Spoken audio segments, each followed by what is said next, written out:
Hey everyone, ever gone through something like this? Share a brief version, no names, in the comments. Stick around, the story starts now. I walked through the side gate of the construction site, stepping over loose gravel and shifting piles of lumber. My coveralls were freshly pressed, my name and title stitched crisply above my chest pocket.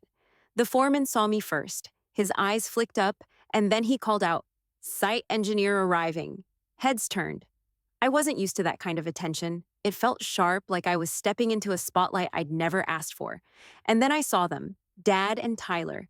My dad, the retired crane operator, standing there with his arms crossed.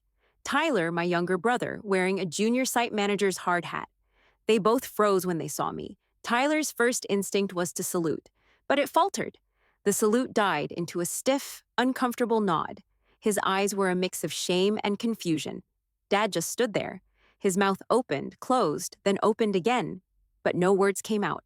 He stared at me, his expression unreadable, like he was trying to figure out whether I was a stranger or something worse. I hadn't expected them to throw me out of the house 12 hours earlier, but here I was, walking into the site like it was just another job, when for them, it was anything but. I stood in the living room, the one that hadn't changed in years. The walls were lined with Tyler's framed certifications and Dad's union memorabilia, all the things they thought made them real. My duffel bag sat by the door, packed and ready. But I wasn't in a rush. Not yet. Dad was pacing, hands waving as he spat out his words. "You'll never understand real work, you know that?" His voice was hoarse, but it was the kind of anger that comes from a place of pride, not frustration. You just sit behind a desk moving software around, playing with numbers like that's worth something. Tyler lounged on the couch, watching with a smirk plastered on his face. He wasn't involved, not really. He just soaked in the praise, basking in the comfort of being the real deal, the one Dad could point to with pride for working with his hands. "Dad's right," Tyler chimed in, like it was a show he'd already rehearsed. "You keep switching jobs because you can't handle the pressure. Real work, real responsibility. That's where it counts. You wouldn't last a day out there." I didn't flinch, didn't feel the need to. I'd heard this before. The same words, the same tone, the same accusations. It wasn't new, and it wasn't true. "Fake," Dad muttered, shaking his head, his voice almost pitying. "That's what you are, just a fake. You can't even stick with one thing." I stood there, calm, my hands at my sides. I wasn't angry, not yet. I was done. I knew exactly how this was going to go, and if they thought my silence meant defeat, they were wrong. I wasn't going to argue. I wasn't going to give them the satisfaction of raising my voice. I wasn't going to let them win that way.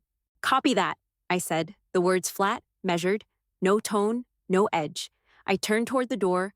I could feel the tension in the room, thick, suffocating. I could feel their eyes on my back, waiting for me to break, waiting for me to give in, to lose it like I had so many times before. But I didn't look back. I just grabbed my duffel and walked out, leaving the living room behind. The house, my childhood home, the place where they expected me to stay small. They hadn't seen what was coming. They had no idea. As the door shut behind me, I didn't feel a thing. No relief, no regret. Just a quiet certainty that I was doing the right thing, that this wasn't the end. This was just the beginning. I sat at the dinner table, the thick, smoky smell of steak filling the air. Tyler was laughing, Dad was clapping him on the back, and Mom was beaming with that kind of proud smile she always wore when she couldn't quite decide how to mediate between the two. It was Tyler's night, his promotion, his big win, and everything revolved around him. Dad raised his glass, the ice clinking in his scotch. "Here's to real builders," he said, his voice booming with that pride I hadn't heard aimed at me in a long time. "The ones out there on the front lines of progress." He patted Tyler's shoulder like it was a job well done, the kind of slap that echoed all the way into the pit of my stomach. Tyler's smile was wide, smug even. "Thanks, Dad." He made a show of sipping his drink, soaking it all in. His whole body practically radiated that feeling of being the golden child, the one who worked with his hands, who made things happen. Dad's eyes flicked to me. He cleared his throat, trying to shift gears, but the awkwardness hung in the air like a thick cloud. "And, he said, voice a little forced, "our girl's been busy too, doing her little tech thing." His tone made it clear what he thought of it, like I was playing at something important. something that didn't deserve a real toast. I didn't flinch. I just finished certifying a multi-phase geotech program, I said, keeping it even, including seismic load tolerances for high-rise safety. Dad's eyes widened briefly, then he laughed, like it was the punchline of a bad joke. He waved me off with a grunt, as though it was too complicated to matter. Seismic loads, huh? That's cute. Tyler grinned and added, assistant librarian? His voice dripped with that same smarmy tone, like he was the one who'd earned his place, and I was just a pretender. The nickname hit harder than he probably realized, but I let it slide. Dad chuckled too, leaning back in his chair. Yeah, we'll just call her the planner, he said, mocking a soft chuckle. That's a real role. The way he said it, like it was a pet name, some inside joke. His voice light, casual, dismissive. I didn't feel the need to defend myself. Not anymore. Mom, always the peacemaker, reached across the table, patted my hand. You know how your dad is, she said with a smile that tried to cover the rift that had already been dug into the conversation. She was the same way every time, always smoothing things over, always ignoring the tension that sat between us like a third person. I didn't respond. I just sat there, my fork scraping against the plate. Quiet. The silence was thick with things unsaid, things I'd grown used to. But I wasn't invisible anymore. I noticed the way Tyler's chest puffed up when Dad called him the real deal. I noticed the way Dad's pride never quite made it to me, no matter how much I did, how much I achieved. They never saw the projects I led, the hours I spent making sure things worked. They didn't care about any of that. But I was done caring about their approval. I was done playing this game. I took mental notes, I filed them away. All of it. Every condescending comment, every subtle jab. I'd outlast it. I always did. But this time would be different. This time, I wasn't playing small anymore. Not in their eyes, and certainly not in mine. 6 months ago, I was at a project site, deep in the chaos of a high-rise build. Steel beams swung overhead, the wind picking up, pushing the cold through my jacket. The sky was already darkening, the clouds heavy with the promise of a storm. The site wasn't just behind schedule, it was teetering on the edge of disaster. The foundation was sinking, permits were in jeopardy, and the team was close to breaking. It was exactly the kind of mess my dad would have laughed at, calling it overcomplicated desk work. But here, this is where I thrived. I stood in the middle of it all, overseeing 3 contractors, making sure the safety protocols were followed even as tensions flared. Shift crane 2 meters left, I called, my voice cutting through the noise. Reset grade line on the east trench. Now. There was no hesitation. The team knew me, respected me. My title wasn't a formality. I wasn't a placeholder or a fake in their eyes. I was the one who kept this project from collapsing. The foundation issue had started as a small error, a couple of centimeters off, nothing major. But that nothing major turned into a mess when we hit an unexpected water table. The soil shifted. The contractors were worried. Everyone was waiting for me to say something, to make a call. I didn't flinch. Double-check the boreholes, I said, motioning toward the crew. We need to reinforce before this storm hits. Get the backup plan in place. My voice was steady, firm. No one questioned it. I was the one they came to when things broke. I was the one who managed the budget overruns that were threatening to send the whole project into a tailspin. I was the one who found a way to fix the foundation issue in real time, while the weather turned and the clock ticked. The team got it done, not because I was the loudest or the most forceful, but because I understood the work. And I didn't waste time with ego. The crew moved with purpose, everyone pulling their weight. The crane operators adjusted without grumbling. The surveyors worked quickly, resetting the grade line. The whole site fell into a rhythm under my direction. My leadership was quiet, but it was clear. It was here, in this kind of pressure, that I earned my promotion. Not because I was a genius, but because I made sure the job got done. I found solutions before problems became disasters. And when things went wrong, I didn't wait for someone else to pick up the pieces. I picked them up myself. I was respected here. My authority wasn't questioned by the workers, the contractors, or anyone else. But when I went home to my family, none of it mattered. To them, I was just a planner, a girl who sat behind a desk, a fake who didn't know real work. That job, the one that tested my every move, was the reason I ended up back in my hometown. It was why I was now standing at the edge of this new project. I didn't take the promotion for status. I took it because it was mine to take. And now, The same people who dismissed me were about to learn exactly what I was capable of. But for now, all I could do was focus on the work ahead, because in the end, that's all that mattered. The hotel room was quiet, the kind of sterile, indifferent silence you only get in places where people pass through on business. I sat on the edge of the bed, the soft glow of the lamp casting long shadows. I didn't feel much, just an empty, numbing calm. I unpacked my uniform with methodical precision: coveralls, boots, gloves, the hard hat I didn't need to put on yet. Everything had a place. I polished my boots, even though they'd only get dirty again tomorrow. It was a small routine, something to focus on while I prepared for what was coming. The job ahead was clear. I was the lead site engineer for the new public safety headquarters, a project that had been in the works for months. But for me, it wasn't just another job. This was where I would show everyone, especially Tyler, that I wasn't just doing my little tech thing anymore. For weeks, I'd listened to Tyler brag about how he was going to show Dad how the big jobs get done. He talked about it like he had some special insight, some key to the kind of work that mattered. But they didn't know what was coming. They had no idea I'd be walking onto that site as their superior. I pulled the collar of my uniform straight, looked at myself in the mirror. No time to waste. This wasn't about revenge, it was about readiness. I wasn't here to make a statement, I was here to do the job better than anyone else could. I grabbed my phone from the bedside table, tapped the screen, and called the project director to confirm the details for tomorrow. His voice crackled through the line, full of enthusiasm. "Looking forward to seeing what you do with this place," he said, his tone genuine, almost eager. I nodded, even though he couldn't see me. "I won't disappoint." My voice was steady, no cracks, no excitement. Just flat, like I'd been saying this all my life. The conversation ended, and I placed the phone back on the nightstand. I didn't let the words sink in. I didn't want to feel the weight of the day ahead just yet. I stood there for a moment, my reflection staring back at me, the quiet buzz of the hotel room almost comforting. Tomorrow, I'd be walking into a job site full of people who had no idea what I'd already accomplished. People who saw my family dynamic, saw me as nothing more than an outsider in their world of real work. But I wasn't here to change their opinions. I was here to show them my value, not with words, but with results. I lay back on the bed, staring at the ceiling. The soft hum of the air conditioning was the only sound.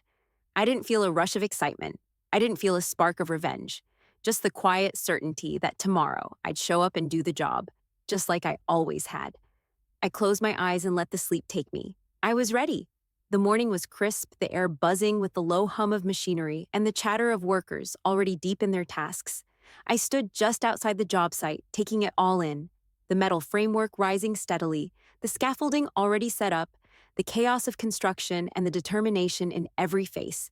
The place was alive with energy, people moving with purpose. I spotted Tyler and Dad near the trailer, and of course, Tyler was the one talking.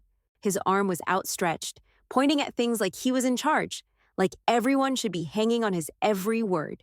He was the expert in his eyes, the one who'd finally earned his place. I didn't feel anger, just a quiet sense of inevitability. The site coordinator's voice rang out, sharp and clear. "Engineer Jensen arriving?" Tyler froze mid-sentence, his face falling so quickly it was like the color drained from it in an instant. His clipboard slipped from his hand and he fumbled for it, looking like he couldn't quite process what he was seeing. Dad didn't react the same way. He didn't yell or curse or even flinch. He just stared at me, his mouth slightly open like he was trying to figure out how it could be possible. He wasn't angry, he was confused. His eyes darted between me and Tyler, his face stiff as if he were trying to square what he'd just heard, what he was seeing. I didn't look away. I wasn't here for them. I wasn't here to prove anything to anyone except myself. A firm handshake pulled my attention away from my father. My new boss, a middle-aged guy with a clipboard of his own and a no-nonsense attitude, walked up to me, his face breaking into a smile. "Glad you're here, Engineer Jensen," he said. His voice was warm but not overly friendly, just professional. "Site's yours." It was like someone had flipped a switch. Just like that, the job site shifted. The workers, many of whom knew my name from past projects, gave me nods of recognition and respect as they continued their work. They weren't looking at Tyler or Dad anymore. They were looking at me. Their eyes weren't filled with surprise. They knew what I could do. They knew I belonged here. I nodded back, my posture steady. I didn't need their approval. I already had the job. I didn't need to gloat. I just needed to lead. Tyler's eyes were still on me, but there was no recognition in his face. Just disbelief?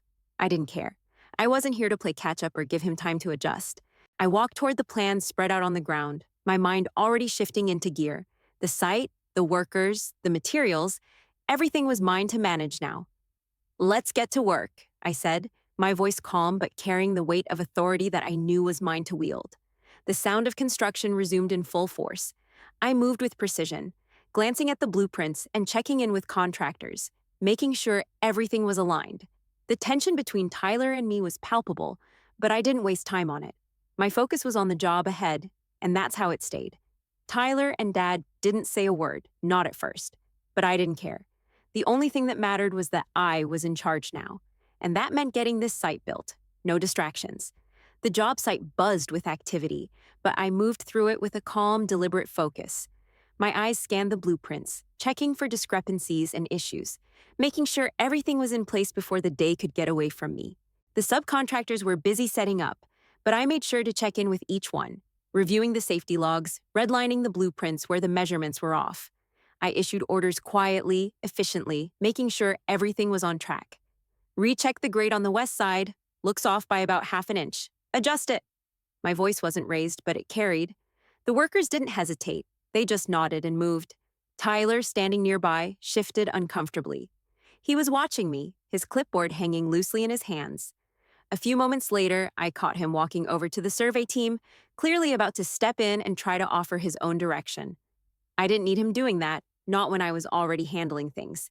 I made my way over to him, the noise of the site around us, and stopped just a few feet away. Tyler, I said, cool and professional, if you have questions, you know the chain of command. I'm handling this. His face went red immediately. The color spread from his neck up to his ears. He opened his mouth, probably to argue, but stopped himself. The moment hung there. He couldn't fight me on it. I didn't need to raise my voice or make a scene. My position was clear. He had no choice but to back off. Dad was standing at the edge of the site, arms crossed, his face tight. He wasn't watching us directly, but his eyes were trained on me. His mouth was a hard line, like he was trying to reconcile the fact that his daughter was running the show here, not his son. I could see the disappointment in his eyes, the silent judgment, but it didn't matter. Not anymore. By noon, the job was already ahead of schedule. The concrete delay? Gone. I'd reworked the pouring schedule and sped up the process by coordinating better with the crew. The trench plan? I'd rerouted it to avoid a conflict with the existing utility lines, saving 2 full days of work. Every decision I made today was the kind that would be noticed by those who mattered. And that's what I did. I worked. I didn't gloat. I didn't show off. I didn't even look at Tyler or Dad to see their reactions. I just did my job. The workers who'd been there before knew what I was capable of. By the end of the day, they were looking to me, not Tyler, for direction. They didn't need him to step in. They didn't need him to give them answers. They looked to me because I was the one keeping the site moving, keeping it on track. I was the one solving problems, anticipating issues before they came up, and making sure no one was left scrambling for a solution. Tyler still hovered, still tried to assert himself now and then, but it was clear to everyone that I was the one with the real answers. He was nothing more than a shadow behind me now. It didn't take long for the shift to happen. Dad? He didn't say a word. He stood there, arms still crossed, watching it all unfold in front of him. He didn't have to speak for me to know what he was thinking. The silence between us was the loudest thing in the air. I didn't need their approval. Not today. Not ever. The job was mine now. And I was going to make sure it got done right. By late afternoon, the buzz of the job site had settled into a steady rhythm. People were focused, moving with purpose, and the work was progressing smoothly. As I made my rounds, clipboard in hand, I noticed that the site felt quieter than it had in the morning. But there was no doubt about it. The shift had already happened. Tyler and Dad were gone. They hadn't said goodbye, not a word, not even a nod in my direction. Just gone. I couldn't say I was surprised. There wasn't much left to say after everything had played out. I wasn't their little girl anymore, and they weren't the ones who ran the show here. The crew members, some of them new to me, didn't speak either, but a few offered subtle nods of acknowledgement. It was the kind of respect that wasn't there earlier, the kind that comes when people start to see you not just as a title, but as someone who can do the work. Their eyes weren't filled with doubt anymore. They were focused on the tasks ahead, and I was the one guiding them. I walked through the partially framed structure, the skeletal bones of the building rising around me. The beams and supports, the framing going up, it all had a rhythm of its own. I double-checked every detail. The steel needed to be aligned just right. The plans had to be perfect. Every measurement accounted for. There was no room for error. I stopped, marked a few things on the blueprints, made mental notes of areas that would need extra attention tomorrow. This place, this site, was mine now. I wasn't just a figurehead. I wasn't just some planner. I was the one making the decisions, solving problems before they became problems, keeping the whole operation moving forward. It wasn't about showing anyone up anymore. It was about doing the work, the real work. I didn't think about Dad or Tyler. I didn't think about the silence between us. Not anymore. I had no time for it. My mind was too focused on what still needed to be done, on the plans that still had to be implemented, the hurdles that would come tomorrow and the next day. I had a job to do, and I was damn good at it. That night, when I finally got back to the hotel and crawled into bed, I slept better than I had in years. There was no weight pressing down on me, no anxiety over what I hadn't done or what I still needed to prove. For the first time in a long time, everything felt like it was in its right place. The world outside my family's expectations, it was finally mine. I sat at the desk in the site office, the fluorescent lights buzzing overhead, reviewing load test data and prepping for tomorrow's inspection. The project was progressing and everything was on track, tight but manageable. My mind was focused on the details, as usual. Then my phone buzzed on the desk, breaking my concentration. I glanced at it. Mom's name popped up on the screen. I hesitated for a second, then opened the message. Your dad told someone at the Union Hall his daughter's running the biggest project in the county. There was a brief pause before the second message appeared. I think he's proud. I read it twice, not sure if the words felt like a victory or a weight. The idea that Dad, my dad, was finally acknowledging it, finally talking about me in that way, was strange. A small piece of something I'd always wanted. But as I set the phone down on the desk, I realized it didn't matter the way it used to. His pride? That used to be everything to me. I spent years chasing it, trying to earn it, trying to be the one he could look at and say, "That's my girl." I thought it would mean something more if I could get him to finally notice my work, to finally see that I belonged. But now, sitting here in the stillness of the office, I knew better. What mattered now? The crew, the building, the work. That was my legacy. I picked up my pen again, scanned the data one last time, and moved forward. I had everything I needed already. The rest was just noise.